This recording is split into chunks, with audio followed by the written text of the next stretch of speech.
Ya, saudara, kembali lagi dalam segmen Tanya Jawab COVID-19 dan kali ini kami menghadirkan Dr. Nastiti Kaswandani, seorang konsultan respirologi anak FKUI RSCM.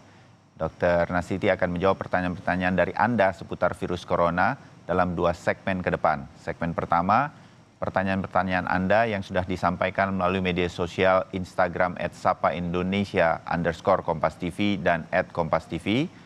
Dan juga nanti di bagian kedua dari Tanya Jawab COVID-19, pertanyaan yang Anda sampaikan langsung interaktif di nomor telepon 021 5366 0500 yang sudah bisa Anda mulai telepon sekarang. Dr. Nastiti, selamat pagi. Selamat pagi, Mas Ya, Bayu. Salam sehat-sehat ya, sehat. Dok? Alhamdulillah. Ya, alhamdulillah. Terima kasih. Dok, kita mulai pertanyaan pertama dari media sosial. Ada @gobek_K7. Dokter, saya pernah melihat di sebuah postingan bahwa golongan darah O atau 0 sulit terkena virus corona. Apakah benar demikian, Dokter Nastiti? Ya, baik, golongan darah O maksudnya ya, bukan 0 ya. Ya. Ya, sebetulnya topik mengenai mengaitkan golongan darah dengan kerentanan terhadap COVID-19 itu dipicu dari laporan di Cina. Dia melaporkan dari 2.200, hampir 2.200 pasien yang confirm COVID-19, lalu dilihat persentase blood type-nya. Ternyata mendapati yang golongan darah A itu paling tinggi persentasenya, sebesar 38%. Lalu kalau golongan darah O itu sekitar 25%. Sehingga jurnal itu melaporkan bahwa golongan darah A lebih tinggi risikonya terkena COVID-19, sedangkan golongan darah O lebih rendah risikonya terkena COVID-19 melihat dari persentase. Tetapi 25% itu juga bukan angka yang kecil ya, Mas Bayu ya. Dan itu studinya disebut bahwa itu merupakan preliminary study, artinya itu merupakan studi pendahuluan yang hasilnya itu tidak bisa serta-merta diterapkan. Artinya begini, kalau kita golongan darah A juga tidak perlu panik berlebihan, kalau kita kebetulan golongan darah O juga kita menjadi santai-santai, tidak. Karena itu merupakan studi pendahuluan, tentu kita masih belum banyak pengetahuan yang kuat mengaitkan antara golongan darah dengan COVID-19, sehingga semua golongan darahnya apapun, kita tetap harus waspada, tidak panik berlebihan, tapi selalu menjalankan apa yang dianjurkan oleh pemerintah atau instansi kesehatan. Gitu. Betul. Mudah-mudahan jelas dari Dr. Nastiti ini bahwa itu cuma penelitian yang dilihat dari kasus-kasus awal yang terjadi dan jangan dijadikan patokan. Kita semua mau golongan darah apapun, tingkatkan terus, jaga terus imunitas tubuh kita. Baik, Dr. Nastiti, lanjut ke pertanyaan kedua dari @misdi saja. Selamat pagi, Dok. Saya sering olahraga bareng dengan teman-teman. Apakah kemudian virus dapat tertular melalui keringat orang lain bila bersentuhan, Dr. Nastiti? Baik ya. Sebetulnya berolahraga berbarengan bersama teman-teman dalam kumpulan yang besar saat ini tidak direkomendasi loh. Jadi memang baik kalau olahraga, harus malah ya olahraga tetap dilakukan, tapi sebaiknya tidak bersama-sama dengan beberapa orang atau banyak orang. Sampai saat ini belum ada laporan bahwa virus itu ada di keringat. Jadi memang tidak mengandung virus keringat itu.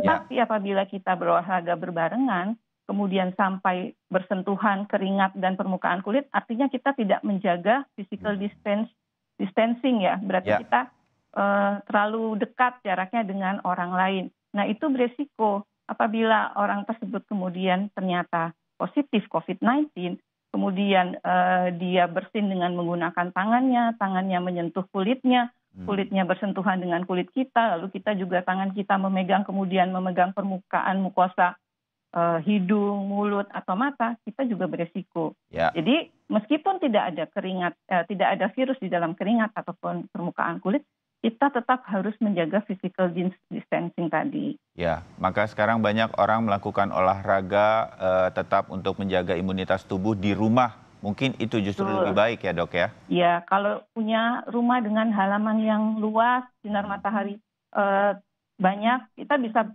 berolahraga di halaman rumah, tapi tidak direkomendasi untuk berbarengan dengan banyak orang. Tetap menjaga physical distancing. Ya, dimengerti Dr. Nastiti. Mudah-mudahan ini menjadi himbauan atau mengingatkan kita semua. Kemudian saya lanjut ke pertanyaan berikut dari @Dwi Rusiawan. Dwi.Rusiawan. Jika orang tanpa gejala OTG setelah melakukan isolasi mandiri 14 hari, apakah akan otomatis menjadi negatif jika setelahnya tetap tidak ada gejala dan kemudian menjadi imun? Dr. Nastiti. Baik, ini Pak Dwi ya. Jadi Ya. kalau OTG itu menurut panduannya Kementerian Kesehatan itu definisinya adalah orang tanpa gejala, artinya dia tidak menunjukkan gejala, tapi dia kontak erat dengan pasien yang confirm COVID-19. Ya. Yang dikategorikan OTG itu sebetulnya adalah orang-orang yang berisiko karena kontak erat tadi, misalnya dia petugas medis, kemudian dia ada kontak satu ruangan yang berdekatan dengan pasien yang confirm COVID-19, atau dia pernah bepergian dengan kendaraan yang sama, jaraknya dekat dengan orang yang positif COVID-19. Nah, jadi OTG ini kalau dia masuk kriterianya, dia ada bersentuhan atau ada berdekatan dengan orang yang positif COVID-19 tapi tidak menunjukkan gejala, sebenarnya idealnya dia harus dilakukan swab untuk membuktikan apakah dia tertular atau tidak. Ya. Tentu setelah itu harus dilakukan isolasi mandiri di rumah selama 14 hari. Apakah setelah isolasi mandiri misalnya 14 hari otomatis akan menjadi negatif? Belum tentu. Idealnya dilakukan swab ulang. Namun memang ada laporan bahwa memang ini mungkin hanya sebagian kecil. Setelah 20 hari itu masih didapatkan swabnya yang PCR-nya positif. Ada lagi laporan setelah 27 hari ternyata didapati PCR-nya juga masih positif. Jadi kita harus tetap menjaga kehati-hatian itu. Belum tentu otomatis 14 hari jadi negatif, itu belum tentu. Apakah kemudian tapi imunnya akan terbentuk? Kalau dia sudah terinfeksi, kemudian kita tahu bahwa antibodi tubuh kita bisa terbentuk setelah terinfeksi, itu betul kita bisa membentuk antibodi setelah kita terinfeksi dan kemudian kita beberapa minggu kemudian akan timbul antibodi kita. Tapi apakah nanti itu terbebas selamanya dari COVID-19? Belum tentu juga, karena ada juga laporan bahwa sudah sembuh, dinyatakan sembuh, kemudian dia terinfeksi lagi. Itu ada laporannya. Jadi kita masih terus meneliti fakta-fakta berapa lama sih sebetulnya yang aman, tapi memang 14 hari dinyatakan sebagai suatu periode yang cukup aman, sehingga swab itu dilakukan biasanya setelah 14 hari. Oke, jadi rata-rata 14 hari dilihat, dan kalau sudah selesai imun begitu, toh imunitas bisa turun begitu kan dok ya, dan kemudian kita bisa terpapar lagi. Jadi terus jaga situasi apalagi kita kalau untuk tetap setelah, sehat. Ya, apalagi kalau setelah kita dinyatakan negatif, kemudian kita tidak melakukan physical distancing, itu juga bisa berisiko kembali. Ya, baik. Mudah-mudahan dimengerti. Kemudian ada pertanyaan berikutnya dari @Sofyan Uyan. Dokter, saya penderita hemodialisa. Apakah saya sangat rentan dengan COVID-19? Dokter Nastiti. Ya, Pak Sofyan ya. Ya. Biasanya yang menderita atau yang harus menjalani hemodialisis itu adalah pasien dengan penyakit ginjal yang kronik. Dan banyak terjadi pada usia yang manula, walaupun sekarang banyak juga usia produktif yang terkena gagal ginjal kronik. Nah, berarti kalau kita lihat pasien dengan gagal ginjal yang harus menjalani hemodialisa, itu biasanya mempunyai beberapa faktor risiko ya, Mas Bayu. Pertama dari segi usianya, kalau kebetulan Bapak usia 60 tahun ke atas, maka itu merupakan risiko yang lebih tinggi. Kemudian dari penyakit ginjal sendiri, biasanya penyakit ginjal ini ada kaitannya dengan beberapa penyakit yang lain kalau di usia manula, misalnya penyakit kardiovaskuler yang lain seperti hipertensi, kemudian diabetes mellitus. Nah, penyakit kardiovaskuler, penyakit hipertensi, penyakit diabetes mellitus itu juga masuk ke dalam golongan orang-orang yang berisiko tinggi.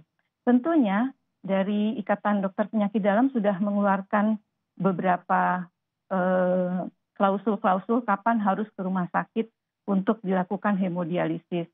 Bapak bisa melakukan komunikasi dengan rumah sakit atau dokter yang merawat mengenai timing untuk ke rumah sakit menjalankan hemodialisa. Biasanya rumah sakit nanti mengatur untuk infection controlnya supaya pasien-pasien dengan penyakit kronik seperti gagal ginjal yang harus menjalani hemodialisis tetap bisa harus menjalani hemodialisis tanpa teresiko terpajan atau terpapar dari penyakit yang COVID-19 yang mungkin juga melakukan pemeriksaan di rumah sakit atau klinik yang sama. Ya, jadi penyakit-penyakit seperti hemodialisa yang sudah melakukan atau mengalami hemodialisa ini memang rentan.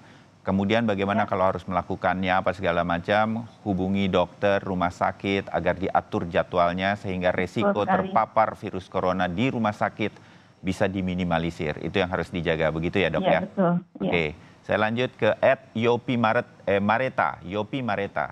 Dok, bagaimana cara kita untuk membantu tubuh kita mempertahankan dan memproduksi imun tubuh? Nah, ini mungkin ingin didengarkan oleh banyak pihak juga, Dr. Nastiti. Ya, baik. Ini sebetulnya pertanyaan yang paling penting ya. Kita diminta untuk stay at home, tapi bagaimana kita harus menjaga supaya imun kita baik ya. Dan bahkan meningkat kalau bisa gitu kan? Meningkat kalau bisa. Yang pertama tentu kita harus makan makanan yang bergizi, sehat ya, sesuai dengan anjuran. Kalau ada pantangan terkait dengan penyakit kita, misalnya diabetes mellitus, kita harus jaga pantangan-pantangan itu. Bukan berarti kalau stay at home bisa makan sepuasnya, tidak juga ya. Kemudian banyak minum ya, banyak minum untuk mencegah dehidrasi. Kemudian kalau ada gejala-gejala isparinya juga itu biasanya bisa membantu dengan banyak minum air putih. Istirahat yang cukup, ya, tidur yang cukup. Kemudian ingin mengkonsumsi multivitamin itu juga boleh. Sekarang memang justru stay at home ini kesempatan kita untuk memperbaiki tidur atau istirahat kita sebenarnya ya dok ya? Betul. Kemudian olahraga yang teratur, ya, olahraga yang teratur minimal 20 menit 3 kali seminggu minimal itu ya, disesuaikan tentu dengan kondisi fisik kita. Kita perlu olahraga yang ringan kah atau olahraga yang durasinya sedang atau tinggi. Yang sudah terbiasa berolahraga tentu kita bisa menyesuaikan. Lalu yang terakhir juga ini positive thinking ya.